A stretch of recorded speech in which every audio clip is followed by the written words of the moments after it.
a couple of years ago when COVID actually started in 2020, about 2019, maybe November 2019, I started to post some Facebook ads. So everything you're talking about is so right on because and of course ads are a little bit of a different scenario, but just to get people to understand why it's so important that you have a presence online.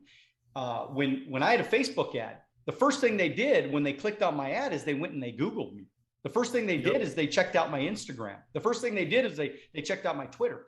So what people in this day and age, what they're doing is they want to know that you're a serious player. And by the way, if you're sending them text messages all the time, or you're sending them emails all the time, well, guess what? They look at you as the expert now. They look at you as the authority in that world, whatever world you're in.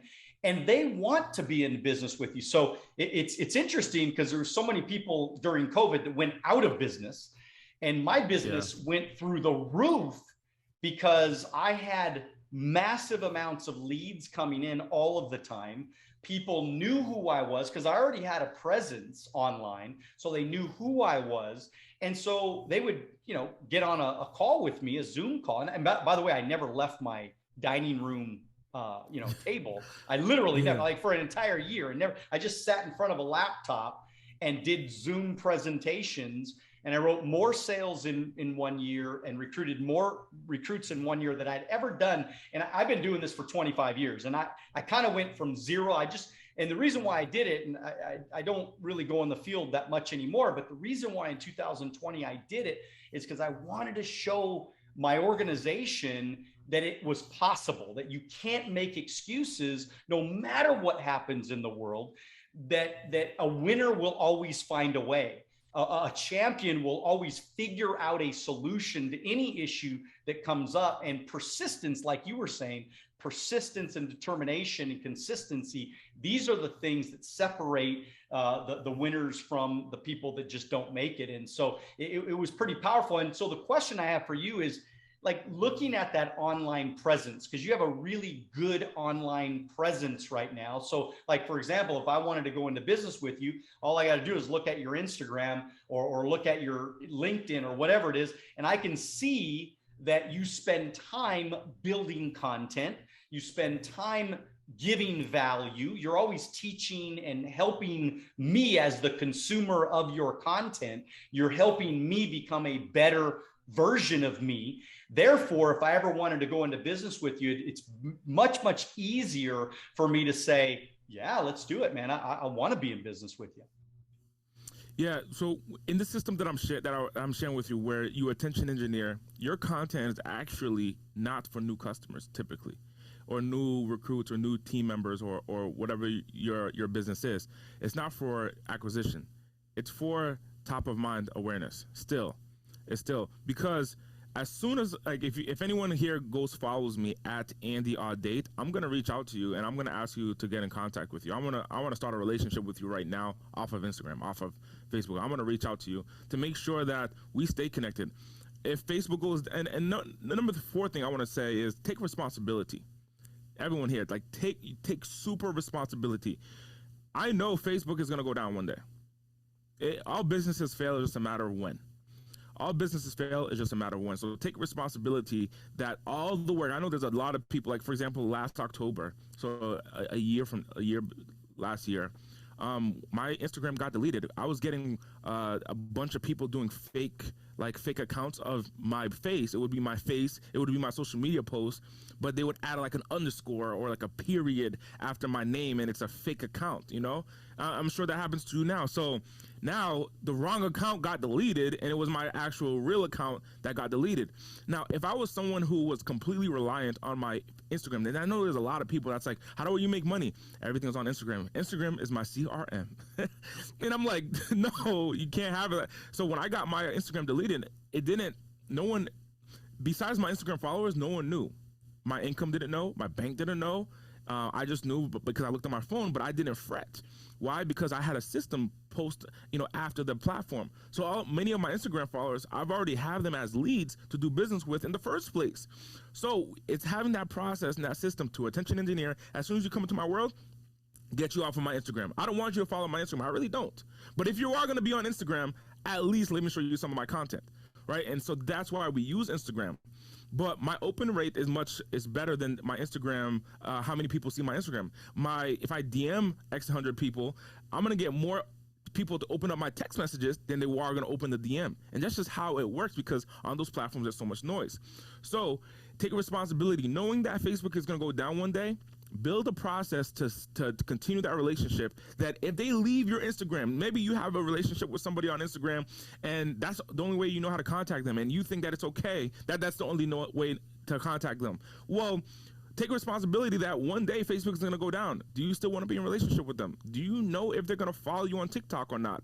You might not. Do you even know what their username is going to be on TikTok? So get access to their phone number. One of the first things I did on this call today with Daniel, I said, hey, Daniel, I don't have your number on my phone, but what's your phone number, man? So if Facebook goes down, Zoom goes down, all of this goes down, at least I can call you. I mean, if the phones go down, that we have a bigger issue. But I got Daniel's email. I can stay in contact with Daniel, not from a sales perspective, but from a maintaining the relationship perspective. That if Daniel changes his cell phone number tomorrow, I'll say, hey, Daniel, I tried calling you. It didn't work. Can you give me a call at this phone number?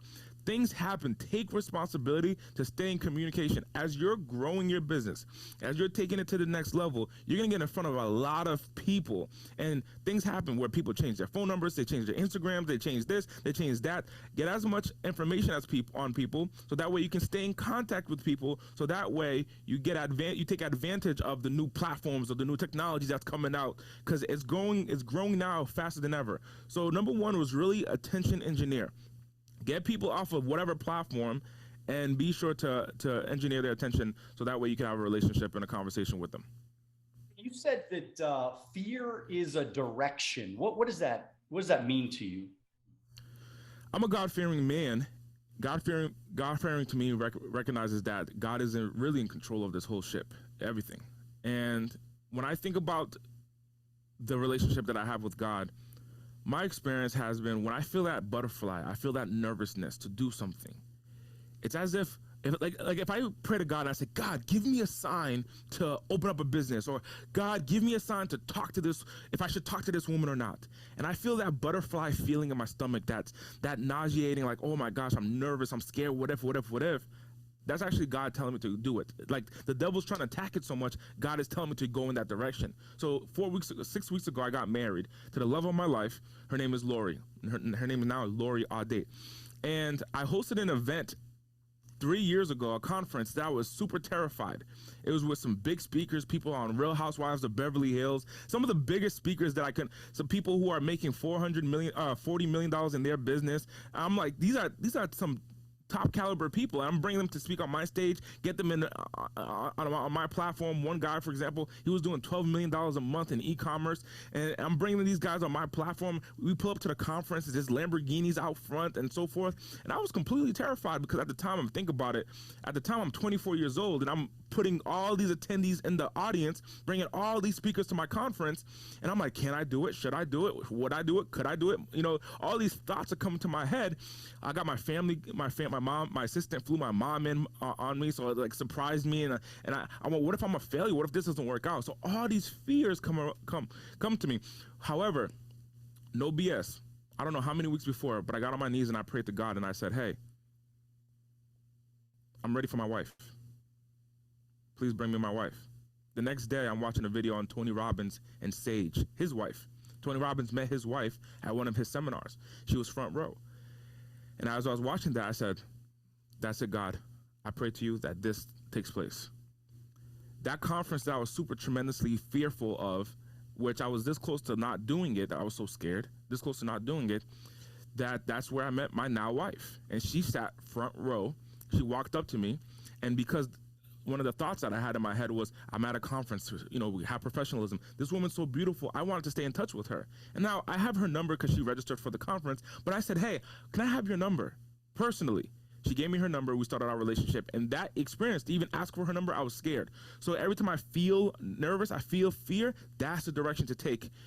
If I succumb to my fears, I wouldn't have hosted that event. I would have met my wife. I wouldn't have had the partners I have. I wouldn't have had the customers I have, because those elements create fear is the direction for you to go in. So whenever you're nervous, whenever you're scared, whether it's to do a policy, whether it's to join the recruit, join the team, become an entrepreneur, whenever you're nervous, that's actually the direction for you to take, so that way you can experience the success that you've been asking for in the first place. And there really is no wealth without risk. And there's always risk involved. I mean, in anything we've ever done, anything we've ever created that's good, that is meaningful, that has brought the most fruits in our life, it's because of the risk that we took before all of the great things happened. And that, to me, has always been a direction for me in my life is, if I feel like there's risk involved, it's usually the right way to go. Now, of course, I analyze the risk. I want to make sure that it's a proper risk. It's a calculated risk. But sometimes you just take a risk based on the way that you feel inside of your gut, inside of your soul. And, whenever I get ready to pull out my checkbook, it's usually like, okay, you're ready to take a risk. You're ready to go on another journey. You're ready to create another story. And by the way, not all of them work out perfectly. I've lost hundreds of thousands of dollars in investments that I've made that were wrong. But the truth is that because I kept taking risks, because I kept going for it, because I kept trying, because I kept persisting, well, guess what? I've made many more millions than the hundreds of thousands that I've lost. So I ended up doing much, much better in the long run because I tried. And most people, they're so afraid.